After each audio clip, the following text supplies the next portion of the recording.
Hello guys, welcome. कैसे बचे? बात करें यार कि लास्ट क्लास में कैश फ्लो स्टेटमेंट में हमने शॉर्ट प्रैक्टिकल प्रॉब्लम 6 नंबर तक बताया था। डॉक्टर के एल गुप्ता मैनेजमेंट अकाउंटिंग के बुक से प्रैक्टिकल प्रॉब्लम नंबर 6 तक लास्ट क्लास में हमने सॉल्व करा था। आज की क्लास में प्रैक्टिकल प्रॉब्लम नंबर 7, 8, 9, 10, 11, 12 तक सॉल्व करने वाला हूं। इंपॉर्टेंट भी है, एग्जाम बेस्ड भी है। चलते टॉपिक की तरफ।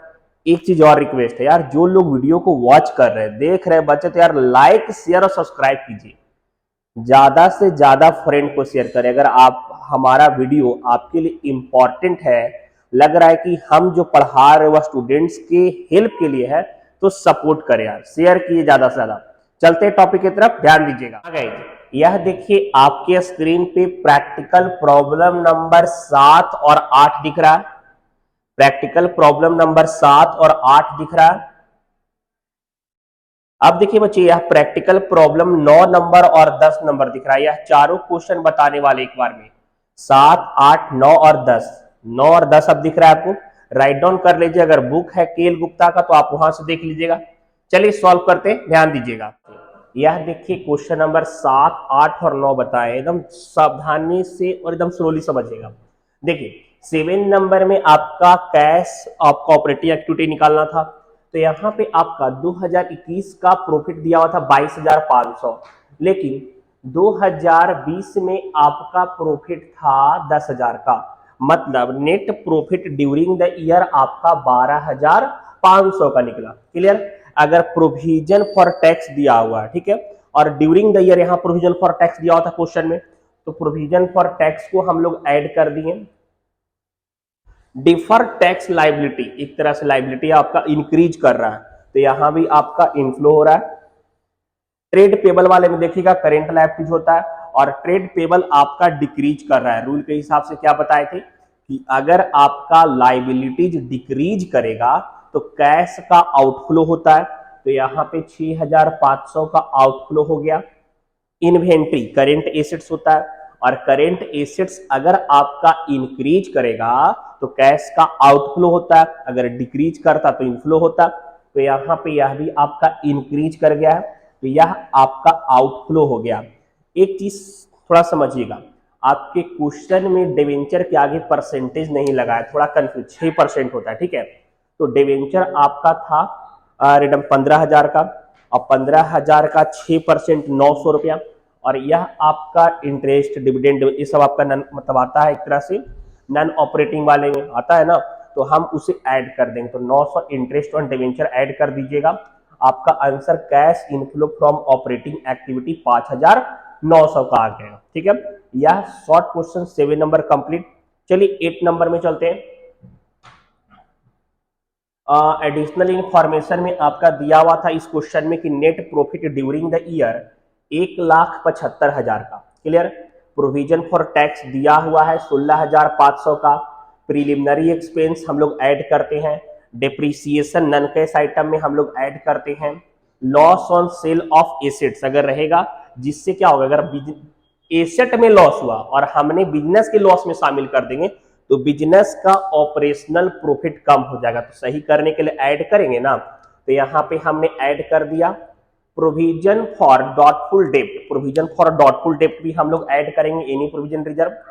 Gain on sale of land, अगर किसी एसेट्स को बेचने से फायदा हो रहा है, प्रॉफिट हो रहा है, और अगर हम अपने ऑपरेशनल प्रॉफिट में शामिल कर देंगे तो हमारा बिजनेस का प्रॉफिट बढ़ जाएगा, और हमको बिजनेस का एक्चुअल कैश जाना, एक्चुअल प्रॉफिट जाना, तो हम उसको क्या करेंगे, माइनस कर देंगे।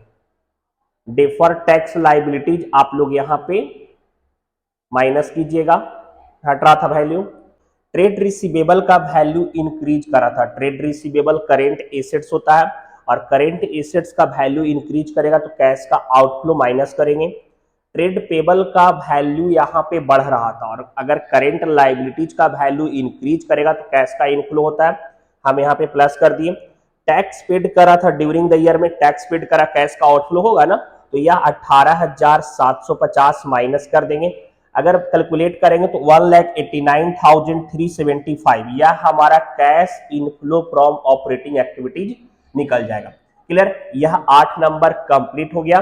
चलिए 9 नंबर में चलते बच्चे, ध्यान दीजिएगा। देखिए 9 नंबर क्वेश्चन आपका इन्वेस्टमेंट एक्टिविटी से रिलेटेड, इन्वेस्टिंग एक्टिविटी से रिलेटेड था आपका।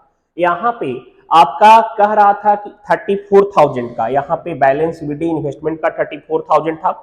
पहले इन्वेस्टमेंट अकाउंट ओपन करना है आपको, ध्यान रखिएगा, पहले आपको इन्वेस्टमेंट अकाउंट ओपन करना है, तब आप स्टेटमेंट बनाइएगा, ध्यान रखिएगा। बैलेंस बीडी 34,000 का दिया हुआ था, बैलेंस सीडी इन्वेस्टमेंट का 28,000 का दिया हुआ था, ठीक है। और आपसे यह कहा था कि इन 40%, 40% इन्वेस्टमेंट को 8,400 के प्रॉफिट पे बेचा।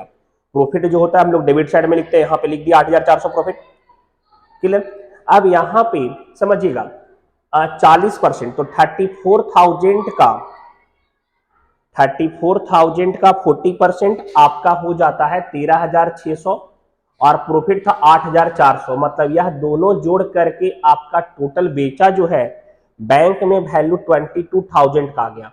हमने बैलेंसिंग फिगर निकाला, मतलब इन्वेस्टमेंट में वह परचेज करा था 7,600 का, जो हमने यहाँ पे माइनस कर दिया।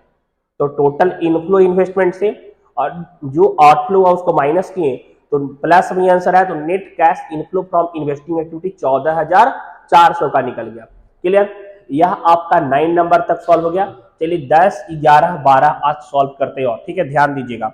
देखिए बच्चे, अगर लग रहा है कि हम पढ़ा रहे और समझ में आपको आ रहा है, लग रहा है कि एफर्ट कर रहा हूं, समझा रहा हूं, आपका कॉन्सेप्ट क्लियर हो रहा है, चैनल को सब्सक्राइब कीजिए, ज्यादा से ज्यादा फ्रेंड तक पहुंचाइए, ज्यादा से ज्यादा ग्रुप में शेयर कीजिए, आपका सपोर्ट बहुत ज्यादा जरूरी है, ठीक है।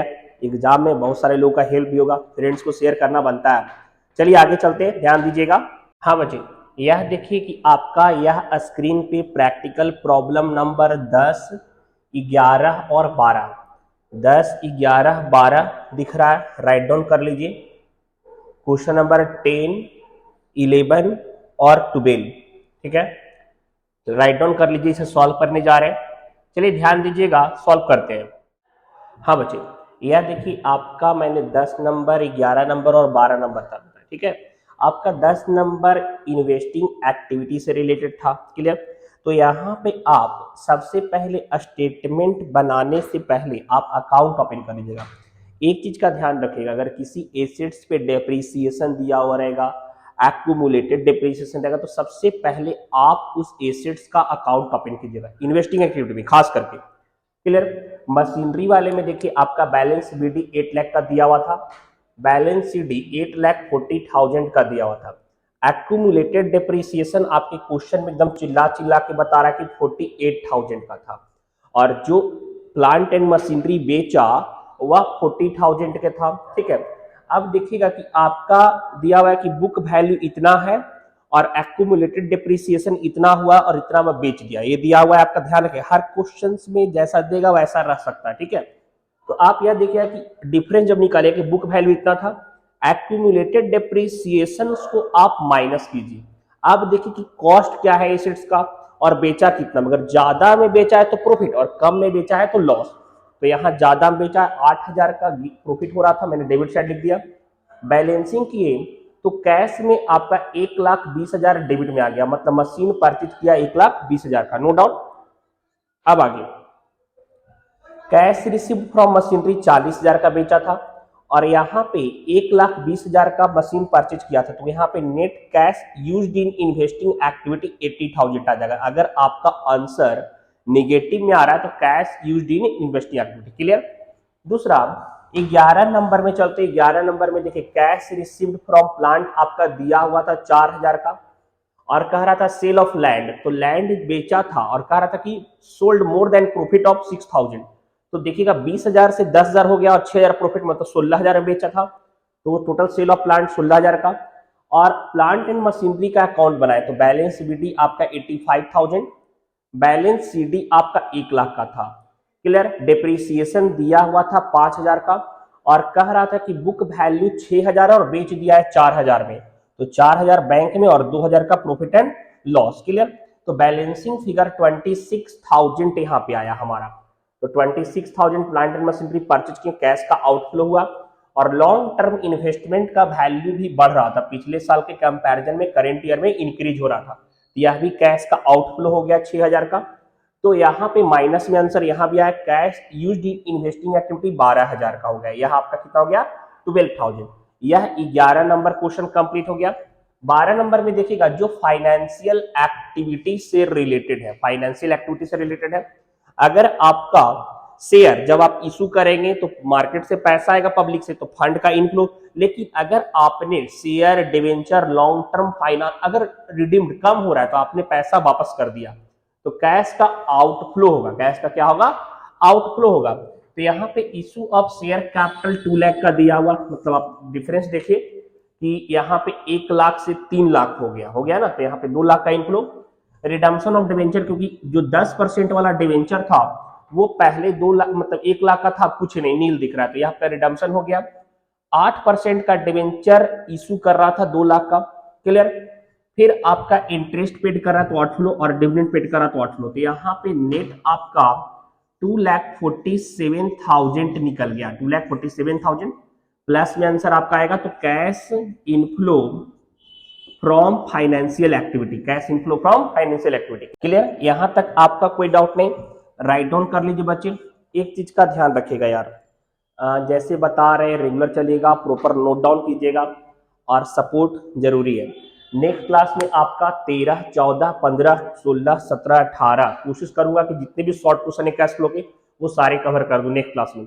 अच्छे से राइट डाउन कीजिए, ऐसे लगातार वीडियोज आपके चलते रहेंगे।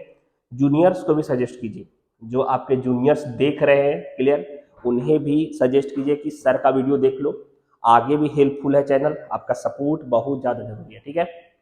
मिलेंगे नेक्स्ट क्लास में, बाय, सी यू।